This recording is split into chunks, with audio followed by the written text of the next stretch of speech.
HOA Karen, the Patriot Delusion. It started with a woman, a baseball bat, and a mailbox she claimed was spying on her. What she didn't know, she wasn't entirely wrong, and her meltdown just detonated a real federal operation hiding in plain sight. This is the story of how one suburban conspiracy spiraled into national chaos. Let's begin the story. The sun had barely begun its ascent over the cliffs of Seabright Cove, casting a faint orange sheen across the Pacific when everything unraveled. It was 6:03 a.m., and I had just stepped onto the teakwood deck of my bungalow with a fresh mug of black Kona roast. The air was thick with that coastal quiet, no traffic, no kids screaming, just waves brushing the rocks and seagulls squabbling over nothing. Then came the noise, a sound so out of place, so brutally sharp, it sheared through the calm like a buzzsaw through silk, metal on metal, a horrifying crunch, like a car hitting a light pole. I petrally jumped at scalding coffee erupting over my forearm and onto the front of my robe. I cursed, blinking through the steam and pain, heart slamming like I was back in a war zone, not lounging in a luxury cul-de-sac with a view worth 7 figures. Then came the scream. High-pitched, ragged, furious. It was the kind of scream that doesn't belong in polite society, the kind that precedes either violence or a breakdown. It echoed off the stucco walls of the neighboring homes and sent 3 seabirds flapping off the nearby cypress like they knew something primal was about to go down. I raced back inside, coffee forgotten, adrenaline doing all the thinking. I grabbed my tablet off the marble counter, flicked open the Seabright security app, and tapped into the live feed from my front camera. There she was, HOA Karen, in full lunacy, wearing a blinding turquoise athleisure outfit, rhinestone-studded sneakers, and a twisted expression of deranged purpose. She was holding swinging an aluminum baseball bat, old and flecked with rust, like it had been fished out of a post-apocalyptic garage sale. And she was using it with terrifying force against the steel postbox at the end of my drive. My postbox, a reinforced, matte gray model designed to blend in with the neighborhood's absurdly strict aesthetic code. It didn't blend anymore. She was tearing it apart like it owed her money. Behind her stood her entourage, for members of the HOA's Community Standards Task Force, which, in truth, was just Karen's brunch circle.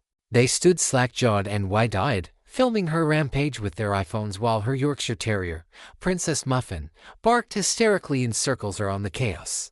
I didn't move. I didn't even speak at first. Just stared at the screen, feeling the heat rising in my chest, the rising hum of disbelief turning into horror. This wasn't just vandalism.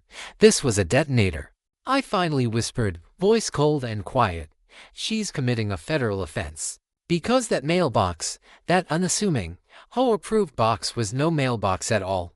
Not really. It was a Dayton odious stealth installation tied to a federal counter-fraud investigation I'd been overseeing for 7 months under deep cover. And Karen, giddy, manic, totally convinced of her own heroism, was smashing it to pieces with a $14 bet and a head full of conspiracy theories. And in that moment, coffee still burning my hand, robe soaked and reeking, I realized something terrible. The entire operation was now compromised. And it was all because of HOA Karen. I didn't even bother changing out of the coffee-stained robe. The second I saw the final swing, Karen's bat slicing the air like a scythe, and cracking open the final panel, knew subtlety was dead. She had done it. She'd exposed something that wasn't meant to be seen. And worse, she had no idea what she'd just destroyed. I stormed out onto the drive, bare feet slapping the cold flagstone, tablet still in hand. The remains of the mailbox lay in a sad heap of twisted metal and fried electronics, wires snaking out like entrails. Karen turned toward me triumphantly, eyes wild, chest heaving like she'd just slayed a dragon. "There he is," she shrieked, jabbing the bat in my direction. "That's the one. He's got spy tech in his yard. Cameras inside the mail. I knew it." Her voice cracked like a flare gun. The whole crew jumped back instinctively, unsure whether to support her or slowly back away. Muffin yapped uncontrollably, adding to the insanity like a tiny 4-legged hype man. Behind them, Steve Evers, president of the always overdressed, always underprepared, was waddling up the hill, clipboard in hand, face already puckered in discomfort. "Sir," he said breathlessly, as if trying to assert authority through cardio alone, "we've received complaints regarding unauthorized modifications to your mailbox." I stared at him. "Complaints," I repeated slowly. "Steve, You just walked past a woman with a weapon who obliterated my property on camera. Steve blinked. Let's not escalate things, okay? Unbelievable. I held up the tablet, showing the footage, Karen swinging the bat, screaming about satellites and neural tracking, trespassing, vandalizing. Her voice shrieked from the speakers. They're watching us through the flag, as if that justified the carnage. Steve barely glanced at the screen. Karen had stopped shouting now. She was filming me with her phone instead, narrating breathlessly to her TikTok followers. He's trying to intimidate me. Classic psyop behavior. Look at his eyes, motionless. They train them like that. I could see her followers' comments scroll up in real time. Stay strong, Karen. They're scared of you because you have the truth. Expose him. It was surreal.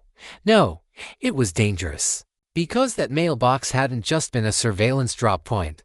It had been the primary data collection unit tied to a federal sting targeting a network of identity laundering rooted deep in the Bay Area. The node had been logging drive-by exchanges for months, license plates, facial profiles, signal pings. Now, it was toast. Fragments of high-value data, fried circuits, and a national investigation crippled by a woman who thought tinfoil was a personality trait. I walked back inside, locked the door behind me, and made a call I never wanted to make. A number saved under no name, no ringtone, just a click. Confirm protocol breach, came the clipped voice. My throat tightened. Note Sierra 13 compromise. Civilian interference. Requesting containment escalation. Silence. Then confirmed. Initiate local asset assessment. Do not engage further. And with that, I knew the machine had begun to move. The quiet federal machine. The one that doesn't bark, it bites.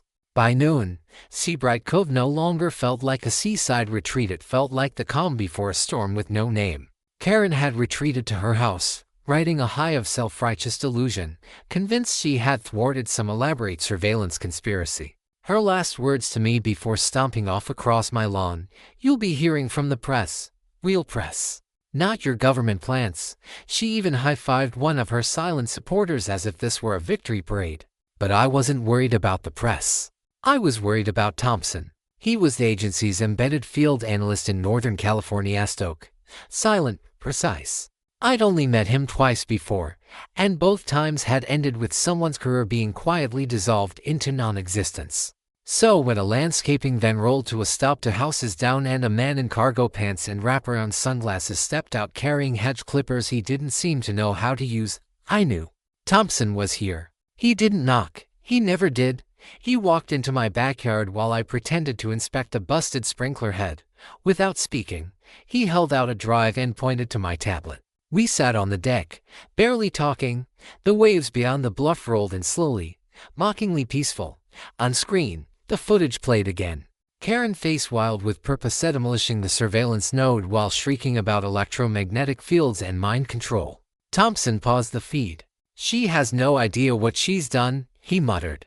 "She thinks she's running for neighborhood security captain," I replied dryly. That got a twitch of his mouth, Thompson's version of belly laughter. He handed me a dossier of stills, timestamps, and a map with 6 red dots.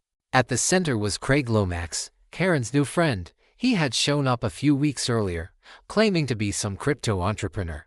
But the server rack in his garage, the midnight visitors, and an registered black SUV told a different story. "He's not Craig," Thompson said. "Real name's Anthony Keller. Ties to synthetic ID networks. He's part of what that mailbox was monitoring." My gut sank. The operation hadn't just been compromised. It had been exposed, publicly, sloppily. Karen's performance had sent Keller's entire system into panic. "We need time," Thompson said. "Time to isolate, to trace, to clean up." "How the hell are we going to get time?" I asked. He looked at me, expression unreadable. "By keeping her busy." It sounded insane, but as I watched the video again, the pieces clicked into place. Karen wasn't just a liability, she was bait. A loud and stable, paranoid distraction who had just gone viral on TikTok with the hashtag #MailboxSpatio. Her followers were eating it up. So was Keller. He'd stopped to drop-offs in 24 hours. He was spooked. If we played this right, Karen could be the chaos that exposed the real threat. I stared out at the ocean, the breeze cooling the sweat I hadn't realized was building at the back of my neck. This wasn't the job I signed up for. It was messier now, personal, but the directive was clear: let the storm rage, as long as it's not looking in the right direction. By sunrise the next day, HOA Karen had transformed herself from neighborhood nuisance into full-blown patriot heroine, at least in her own eyes, and now, terrifyingly, in the eyes of thousands more. She stood at the end of her driveway, wrapped in a cheap American flag like a budget superhero cape, red sunglasses on, phone mounted to a selfie stick. Her voice echoed off stucco walls as she addressed her TikTok livestream. "We are under surveillance, people. This is not a drill. This neighborhood is ground zero for covert federal intrusion. They're in our mail, our trash, our airwaves." Over 12,000 people were watching. Live. I watched from my window in stunned silence, coffee steaming in my hand again, this time untouched. She had even made a cardboard cutout of a bald eagle and duct-taped it to her mailbox stump, as if it were a sacred totem warding off spies. But the truly horrifying part: people were believing her. Her follower count surged to 40,000 by midday. Conspiracy forums picked up her story, reposted her live streams, and began mapping Seabright Cove like it was a hidden facility. A Reddit thread titled "Cove Espygate" went viral. One YouTube pundit with a podcast about electromagnetic radiation cited her as an unexpected whistleblower. I could hardly breathe. Meanwhile, the local fallout was spreading faster than oil on water. The whole newsletter went out in a rare emergency bulletin, co-authored obviously by Karen herself and vaguely titled "Security Incident on Pelican Bluff Court." It warned residents of unauthorized surveillance installations and foreign infrastructure posing a cyber invasion risk. No names, but everyone knew who it was about. Neighbors began whispering. Some believed her. Others just didn't want to be involved. But the real damage, it was in the stories. Rumors spread like wildfire. One version claimed I was a Russian plant collecting facial data. Another said I was intercepting Amazon packages with a fake mailbox antenna. Someone even posted that my porch lights blinked in Morse code to signal drones. It was ridiculous, absurd, and it was working. Karen had stopped being an isolated oddity. She had become a legend. And in the background, Kelleraka Craig was pulling further into the shadows. We saw it happen. Thompson's people picked up 2 new vans patrolling near his house. His garage server rack, disassembled. His late-night deliveries, gone. Karen's noise was spooking him. Exactly as planned. But now it came with a cost. She was no longer just a distraction. She was creating chaos on a level none of us expected. Surveillance zones were being compromised. People were afraid to use their smart doorbells. One family down the street actually removed their Wi-Fi router from the window after Karen called it a laser beam of data theft. I received a text from Thompson that afternoon. Just one word: escalate. And I knew what that meant. Let her unravel. Let her spin her legend louder, bigger, dumber, because the more she screamed, the more we could operate undetected. But deep down, I had a sick feeling growing in my gut. This wasn't going to burn out. It was going to explode. I stared at the blinking cursor on the online electronics store checkout screen. 3 fake signal amplifiers, 1 smart device kit with intentionally confusing parts, and a batch of sticker labels that looked vaguely governmental. This was the plan now. Distract her, fuel her, keep her flailing so the real enemy stays in the dark. I clicked order. That afternoon, I installed a bogus metal panel on the side of my porch. It had blinking blue LEDs and a label I made using one of the new stickers. Solar Relay Node Beta Test Unit. It meant nothing. It did nothing. But I knew exactly what it would do to her. By the time I poured my evening bourbon, Karen was already on my lawn. "This is what I've been warning about," she screamed into her phone, filming the panel from 3 different angles like it was alien tech. A confused FedEx driver tried to deliver a package to my neighbor and got interrogated by her about suspicious radiation levels. It was working. The more elaborate the props, the deeper she spiraled. I added barcode stickers to my car, bought 3 identical black USB drives, and dropped one in the gutter. Karen found it the next morning and filmed her discovery as if she'd just cracked open a CIA storage vault. "Look at this," she shrieked, zooming in. "It could be a detonator. It could be malware. You tell me." Her followers told her exactly what she wanted to hear. "You're the only one brave enough to expose this. This guy is deep state 100%. Get out now before they silence you." Meanwhile, Craig Uller was growing visibly more erratic. Thompson's people watched as he moved to duffel bags and a laptop tower from his garage in the middle of the night, ditching them at two locations we now had under surveillance. Karen didn't even notice. She was too busy painting red dots on a laminated home map and labeling my house Note Omega. It would have been hilarious if it weren't so fragile. The whole, in their infinite wisdom, tried to intervene with a mediation session. They scheduled it for a Tuesday night and invited us both. Karen showed up with a whiteboard full of conspiracy webs drawn in colored marker and a binder labeled Evidence Top Secret. She pointed to satellite printouts, static-filled photos of my porch, and a 7th grade science fair chart that said electromagnetic poisoning. Are you at risk? Steve, trying to maintain order, gave up halfway through and started just nodding while Karen yelled about frequency pulses, surveillance butterflies, and the smart lizard grid. I recorded the entire thing and sent it to Thompson. His response was immediate. Better than we hoped. You're cleared to escalate further. And that's when it hit me. This wasn't a chess game anymore. This was a circus. And I was the ringmaster, dangling a spotlight over a woman who thought she was saving the world with a selfie stick and a sense of divine purpose. But Karen wasn't just becoming a problem. She was becoming a threat. To us, to the mission, to herself. And yet Vernoche was exactly where we needed her. Right in the middle of the spotlight. It was a Thursday evening when the wind picked up one of those coastal gusts that carries the kind of stillness that feels like a warning. I remember standing in the kitchen, staring out the window with a sense of dread I couldn't quite name yet. By 8 p.m., the house next door, the one where Craig had been operating his little tech haven, was dark. Too dark. His truck, gone. His garage door, wide open. And the server rack that once buzzed with fans and heat sinks, dismantled, emptied. And Karen. She was in the driveway, pacing with her phone clutched to her ear, yelling to someone on the other end. "No, I don't know where he is," she shrieked.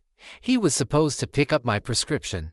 We were going to film a statement." Her voice cracked not with grief, but disbelief, like she'd been ghosted mid-scene by the co-star in her homemade thriller. I checked my phone. Thompson, Keller went mobile. Early extraction triggered. Damage control underway. That was it. The up was officially scorched. Karen had broken the camouflage, rattled the subject, and sent him fleeing before the takedown window. A month of patient groundwork read by a rhinestone-clad lunatic with a phone and a bat. And the worst part, she thought this was still a win. The next day, she strutted around the neighborhood, telling anyone who'd listen that Craig was called away on a deep cover mission, and that they had uncovered a web of domestic surveillance. She even wore a t-shirt that read, "Truth never runs, it just repositions." Steve tried to keep things from boiling over. He called an emergency whole meeting, hoping to calm the community, but everyone showed up expecting a showdown. Neighbors who usually avoided these things were packing folding chairs and popcorn. Karen arrived 15 minutes late, wearing a sequin blazer and carrying a clipboard like she was about to testify before Congress. She opened with, "I have documentation." No one laughed. Not because they believed her, but because we'd all seen how fast the neighborhood could shift. People were scared to be the first to challenge her. Until Steve finally stood. He cleared his throat and said, "There's been a lot of speculation, but there's also been evidence, and we've received some of it directly." Then he played it. The footage. Not the edited teaser I had uploaded to the local forum earlier. This was the full, high-definition surveillance feed. Karen smashing the mailbox. Screaming about mind waves, accusing a 90-year-old neighbor of coded hand signals. It was all there, and filtered and undeniable. She tried to interrupt, saying it was digitally altered, but no one bought it. The silence in the room was deafening. Then came the fallout. The HOA voted right to formally censure her, removed her from the beautification committee, stripped her ability to file neighborhood complaints without review. Karen, of course, didn't retreat. No. She doubled down. That very night, she pitched a tent in her yard and hung a handwritten sign from the flap. Karen Command Center. Inside, a mini fridge, a ring light, and a milk crate labeled classified. Children began referring to her property as Area Crazy One. And as insane as it all was, I knew the true damage had already been done. The surveillance network was dismantled. The sting was fractured. And the woman behind it all, she wasn't just still standing, thought she was winning. Karen didn't retreat after Craig Vanishech ascended. The tent stayed. The signs multiplied. She added bunting, plastic eagles, and a Wi-Fi hotspot so she could livestream uninterrupted. By the next morning, she was perched in a lawn chair at the edge of her driveway, wearing a homemade foil sun hat and aviator sunglasses, scribbling into a spiral notebook labeled Surveillance Log Civilian Recon Edition. She held binoculars with one hand and a bullhorn with the other. "This is for you, America," she screamed. "They think they can erase us, but I've seen too much, and I remember." The neighborhood was split into two camps, the wary and the amused. Most people just wanted her to shut up. Others started making memes. One kid made a parody video of Karen yelling at a drone and posted it under the hashtag #Recreación, which trended locally for 2 days. But behind the jokes, a storm brewed. Craig Anthony Keller was still gone, but the agency suspected he wasn't running far. His last drops had been picked up thanks to timestamps and cached footage we barely managed to salvage from the destroyed mailbox node. Two couriers had been arrested in Arizona using false IDs tied to his alias network. There was still a chance to salvage something meaningful, but every time Karen opened her mouth online, the window of control narrowed. She wasn't just loud anymore, she was infectious. Her TikTok hit 70,000 followers, and the comment sections turned into an echo chamber of paranoia. Posts like, "She's the real deal. They always target the truth. Why hasn't the government arrested her yet? Because she's right. This proves it. Mailboxes are Trojan horses." Thompson called me that night. His voice was tight. "She's accelerating exposure, and she's spooking more than Keller." "What do you want me to do?" I asked. There was a pause. "Keep her busy. Make her think she's winning. The louder she is, the more eyes are on her and off us." It sounded like madness, but tactically, it was chess. I was being asked to become the villain of Karen's delusion, a constant shadow for her to flail against, while the real threats moved in silence. So I leaned in. The next morning, I installed a new fake antenna, this one taller, with spinning lights. I labeled it Quantum Sync Calibration No Do Not Disturb. By lunch, Karen was filming from across the street, demanding the fire department come inspect my property for gamma pulse residue. She even uploaded a diagram she drew in Crayola markers that showed how my driveway was a directional beam array for planetary signal harvesting. It made no sense, but it worked. Every hour she shouted into her phone, every follower she convinced, was another hour Keller's past activities could be traced. Another name flagged, another lead followed. And Thompson's team, they were in place circling the neighborhood in fake pest control vans and tree trimming trucks. All because Karen couldn't stop performing.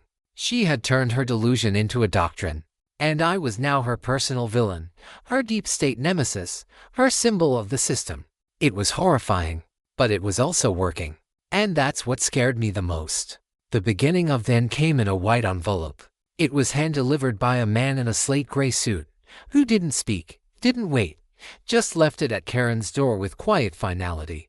I watched from my window, the scene playing out like a slow-motion confession. Karen opened the door, picked up the envelope, and stared at it like it might explode.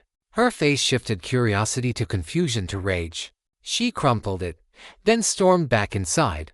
2 hours later, she was live on TikTok, tears in her eyes and fury in her voice. "They're trying to silence me," she screamed into the camera, "just like they did to Craig. Just like they'll do to you if you speak the truth." Her followers, still many, but notably less active, flooded the chat with hearts, emojis, hashtags, but you could sense it. The tide was turning. Some comments asked for proof. Others said things like, "This doesn't feel right anymore." Karen didn't care. That night, the HOA held a special emergency meeting. Every folding chair in the Seabright Cove Community Pavilion was filled. Even the quiet neighbors who normally skip the politics were present. Curiosity, concern, and exhaustion hang in there like fog. Karen showed up 15 minutes late, naturally.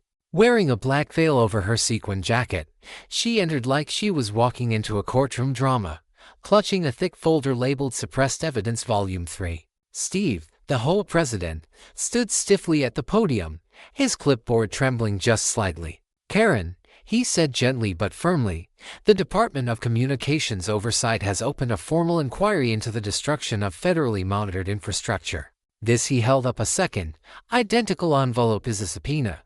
You've been summoned for a formal interview. and this is now a criminal matter." The room fell silent. Karen stared at him, and blinking.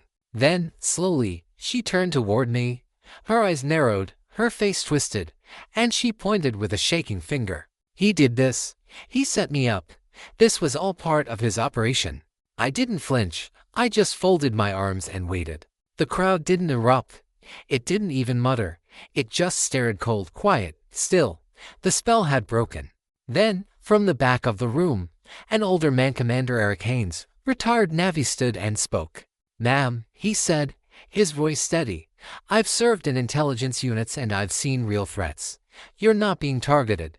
You're being held accountable." That was the moment. Karen's face collapsed inward. Her shoulders sagged. She blinked rapidly, muttered something about Muffin being microchipped by DARPA, and then stumbled from the room, her wild energy folding into something hollow. By the next morning, the tent was gone. No live stream, no rants, just black trash bags on the curb and a rusting eagle flag leaning against the mailbox stumped like a forgotten prop. It was over. And yet, the true ending hadn't arrived, not yet, because justice in the world Karen had pierced wasn't loud. It was deliberate, bureaucratic, surgical. Thompson stopped by that afternoon in a contractor's vest and handed me a folded paper hidden in a mulch bag. "We're filing charges, obstruction, destruction of government property. It won't be jail, but it'll follow her. She's done." Then he added, almost as an afterthought, "Good work. Most people would have cracked." I didn't feel proud. I didn't feel victorious. I just felt tired. Karen had spun her own mythology and stepped right into the jaws of reality, but the damage she left behind fractured trust, spooked residents, and national operation in disarray will take longer to fix. Still, the street was quiet again. Kids were riding scooters, dogs barking at normal things, porches humming with small talk. Karen's house, silent, curtains drawn, porch lights off. Not haunted, not cursed, just empty. Weeks pass. For the first time in what felt like forever, Seabright Cove was quiet, not suspicious quiet, not tension-loaded quiet.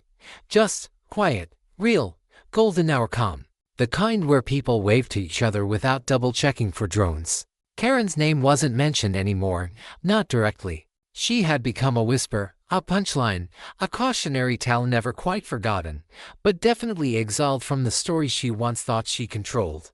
Her house sat silent behind drawn curtains, porch barren, mailbox post bare, until the moving truck came. No signs, no announcement, just a gray rental van on a Thursday morning and two men in hoodies quietly loading boxes. She didn't speak to anyone, didn't even look around. She packed every box herself, muttering under her breath, glancing over her shoulder like she expected federal agents to materialize from the bushes. She drove off just after 10 o'clock a.m. No goodbyes. No onlookers, just the hum of tires and the smell of defeat. The house went dark. Within 2 days, a new family moved in, a young couple, a toddler, and a golden retriever with ears too big for its head. They replaced Karen's scorched lawn with fresh turf, tore down her old plywood fencing, and added a porch swing that actually got used. The transformation was instant. Normalcy rushed back in like a flood. But I hadn't forgotten, because a few days before Karen left, I received a letter, no return address. Inside was a commendation from the Department of Internal Logistics. Cold, clinical praise, maintenance of operational integrity under compromised civilian exposure, asset retained, risk mitigated. At the bottom, a final line. Surveillance node Sierra 13 reactivated, now designated Karen 1. I laughed harder than I had in months. That unassuming matte gray mailbox had become legend, not just a listening post but a monument, a warning. Because here's the truth, Karen wasn't unique. People like her don't vanish. They relocate. They find new neighborhoods, new soapboxes, new stages. Somewhere out there, another cul-de-sac is about to get a lesson in what happens when delusion meets infrastructure. But not here. Not again. Because this street now hums differently, not paranoid, prepared. And the box at the end of my drive, it's new on the outside, yes, but on the inside, it's the most sophisticated passive surveillance unit in the Western grid. Shielded, encrypted, hidden in plain sight, and always watching. The agency calls it a node. I call it a boundary. Because this little mailbox doesn't just collect data, It marks a line between absurdity and consequence, between chaos and control. And if anyone else like Karen ever picks up a bet and decides to write their own legend, they'll find out something the hard way. Some boxes bite. Lesson. And check delusion, when fed by ego and enabled by attention, can do more damage than malice ever could, especially in a world where perception spreads faster than truth. Karen wasn't a villain by design. She was a byproduct of misplaced certainty and a hunger for significance. Her belief that she was the hero blinded her to the very real consequences of her actions, not just to property or people, but to justice, safety, and order. In a time when the loudest voice often drowns out the most truthful one, this story reminds us being convinced you're right does not make you immune to accountability. And sometimes, it's not the enemy outside the gates that wrecks the mission, it's the neighbor with a bet and a platform. True integrity doesn't shout. It watches, it listens, and it waits for the right moment to act quietly, but with lasting consequence.